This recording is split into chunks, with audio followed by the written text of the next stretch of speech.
You probably wouldn't eat your credit card, but according to a study by WWF International, you could be ingesting a credit card worth of plastic each week.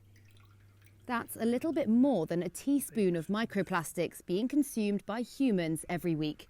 In fact, we're breathing microscopic pieces of plastic, eating them, and drinking plastic-infused water every day. We weighed out what that looks like. 21 grams of plastic a month is one Lego brick. 125 grams every 6 months, that's enough shredded plastic flakes to fill a cereal bowl. 250 grams a year, the size of a heaped dinner plate. 2.5 kilos every 10 years, enough to form a standard lifebuoy. And in an average lifetime, 2 recycling bins. Malcolm Hudson leads the research into marine plastic pollution at the University of Southampton. Those plastic particles, if you like, are little time bombs waiting to break down small enough to be absorbed by wildlife or by people and then potentially have harmful consequences.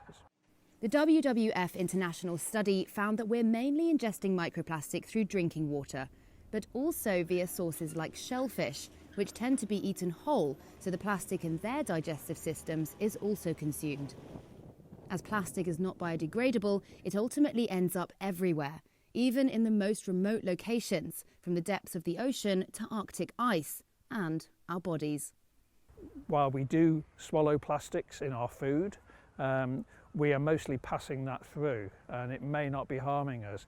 However, there are the smaller plastics. So when we talk about microplastics, we're talking about things smaller than 5 millimeters in size. But plastic breaks down into the environment into smaller and smaller pieces. So we can go from millimeters down to nanometers.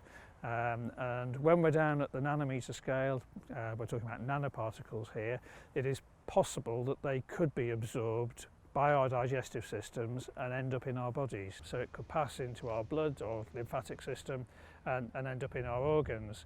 And we are still learning about how many plastics there are at these very small sizes.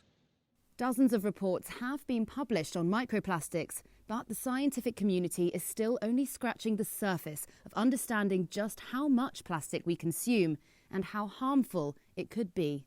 What we can say, I think, with some certainty is if we carry on at the moment, as we're going, producing more and more plastic, not managing the waste very well, eventually we'll reach levels where there are thresholds exceeded and there are harmful effects on the environment and potentially even on ourselves.